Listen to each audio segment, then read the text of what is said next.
बिस्मिल्लाहिर्रहमानिर्रहीम। अस्सलाम वालेकुम। आज हम इस वीडियो में चार डेटा टाइप को डिस्कस करने जा रहे हैं। तो चार डेटा टाइप को डिस्कस करने से पहले आपने दो बातें ज़हन में लाजमी रखनी है। पहली बात कि आपके कीबोर्ड पर हर अल्फ़ाबेट, हर चीज़ एक करेक्टर है चार डेटा टाइप की नज़र में। दूसरी बात, जो भी चीज़ आपके कीबोर्ड पर है उसकी कोई ना कोई वैल्यू है। वैल्यू क्या है वो हम अभी डिस्कस करते हैं। पहली बात, आपके कीबोर्ड पर जो भी चीज़ है वो एक कैरेक्टर है, एक कैरेक्टर डेटा टाइप के पॉइंट ऑफ व्यू में। दूसरी बात कि उस कैरेक्टर की कोई ना कोई वैल्यू है चार डेटा टाइप में। तो हम पहले वैल्यू को डिस्कस कर लेते हैं। जो आपके कीबोर्ड पर डिजिट्स हैं 0, 1, 2 से लेकर 9 तक, जो वैल्यू है किसी न किसी कैरेक्टर की, उसको हम कहते हैं आस्की वैल्यू C++ में।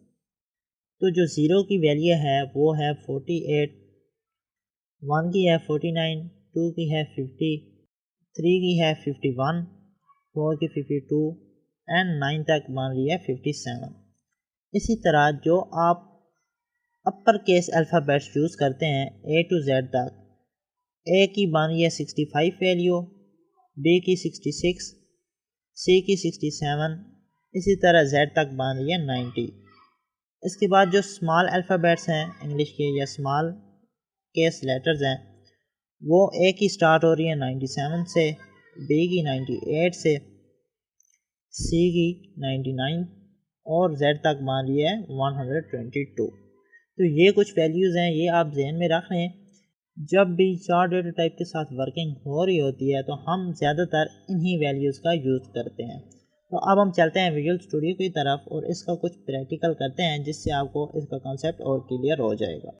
जी, तो अब हम आ गए विजुअल स्टूडियो की तरफ और हम अब इसका कुछ प्रैक्टिकल करते हैं। तो सबसे पहले हम एक मेमोरी बनाते हैं चार डेटा टाइप की। हमने कीवर्ड लिखा है 4। इसके बाद मेमोरी का नेम लिख देते हैं। नेम हम लिख देते हैं माई डेटा। हमारी एक मेमोरी ब्लॉक बन गया चार डेटा टाइप का। अब आपने अगर चार डेटा टाइप के मेमोरी ब्लॉक में कोई करैक्टर रखना है, यहाँ पर और करिएगा कि अगर आपने चार डेटा टाइप की मेमोरी ब्लॉक में कोई वैल्यू एज अ करैक्टर रखनी है तो आप उसको किस तरह स्टोर करेंगे। आप लिखेंगे मेमोरी का name my data equal to और फिर सिंगल कोट्स।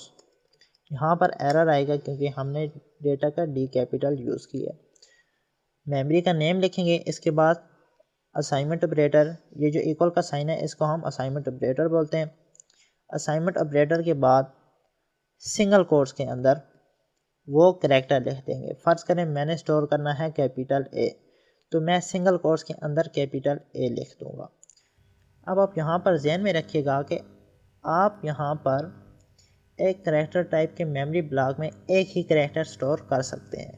अब मैं अगर यहाँ पर चाहता हूँ कि मैं यहाँ पर साथ में बी भी स्टोर करूँ, तो ये ए बी दोनों स्टोर नहीं होंगे, इनमें से कोई एक करैक्टर ही स्टोर होगा। तो आपने एक चार डेटा टाइप के मेमोरी ब्लॉक में एक ही करैक्टर स्टोर करना है। इस तरह क्या हुआ, हमारी जो मेमोरी ब्लॉक बना माई डेटा के नेम से, उसमें अल्फ़ाबेट ए स्टोर हो गया। अब हम इसको रन करके पहले डिस्प्ले करा के देखते हैं। सी आउट के साथ लिखा माई डेटा, प्रोग्राम को रन करते हैं तो आपको स्क्रीन पर ए डिस्प्ले हो जाएगा। जी, तो ए हमें स्क्रीन पर डिस्प्ले हो गया है।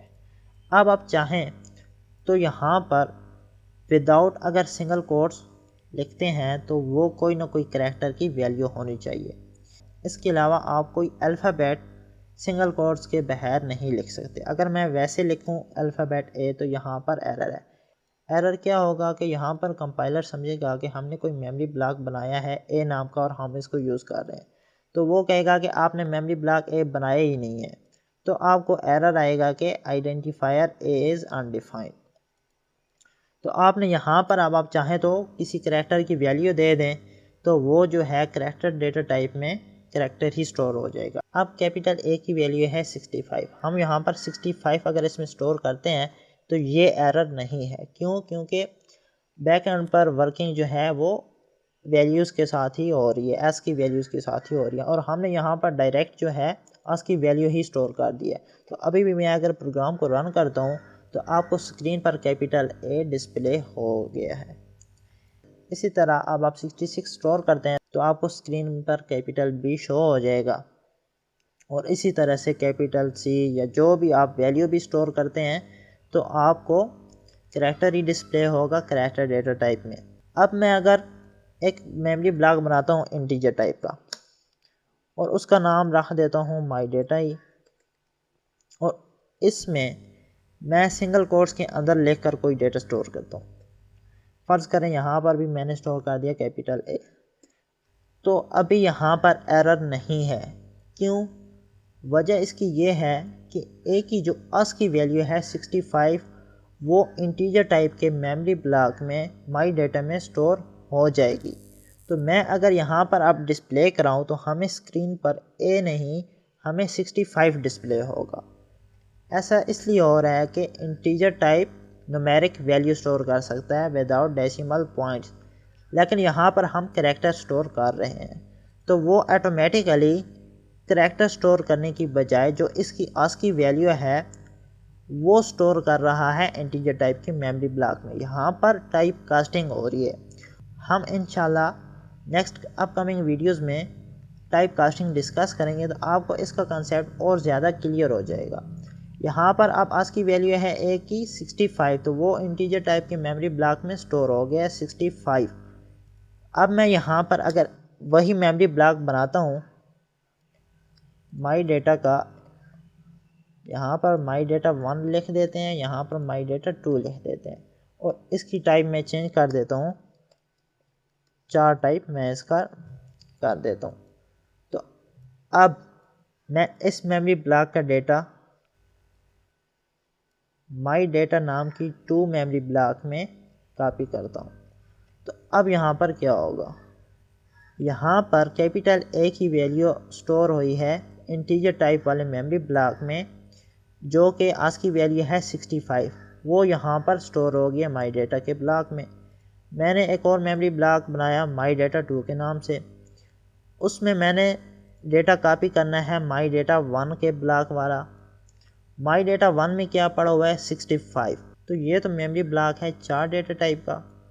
4 डेटा टाइप में हम या तो डायरेक्ट करैक्टर स्टोर कर सकते हैं या किसी करैक्टर की वैल्यू स्टोर कर सकते हैं। तो माई डेटा में पड़ी है कैपिटल ए की आज की वैल्यू जो है 65, तो 65 यहाँ पर मैं आपको, तो 65 यहाँ से कॉपी हो जाएगा 4 डेटा टाइप के मेमोरी ब्लॉक में। जब हम 4 डेटा टाइप मेमोरी ब्लॉक का डेटा यहाँ पर डिस्प्ले कराएंगे तो अब हमें 65 नहीं, हमें कैपिटल ए शो होगा। क्यों? हम उस मेमोरी ब्लॉक का डेटा शो करा रहे हैं जो 4 डेटा टाइप का है, और उसमें आज की वैल्यू हमने यहाँ पर स्टोर की है, लेकिन बैक एंड पर हमें यहाँ पर करैक्टर डिस्प्ले होगा क्योंकि हमारी मेमोरी ब्लॉक की टाइप जो है वो 4 है। तो अब आप देखेंगे कि आपको स्क्रीन पर ए डिस्प्ले हो रहा है। तो आई होप कि आपको इन चीज़ों की अच्छे से समझ आई होगी। अगर आपकी वीडियो अच्छी लगी तो वीडियो को लाइक करें, चैनल को सब्सक्राइब करें और बेल आइकन को ज़रूर प्रेस करें ताकि आपको हर नए आने वाली वीडियो के बारे में नोटिफिकेशन मिलती रहे। मिलते हैं नेक्स्ट लेक्चर में, तब तक के लिए अल्लाह हाफिज़।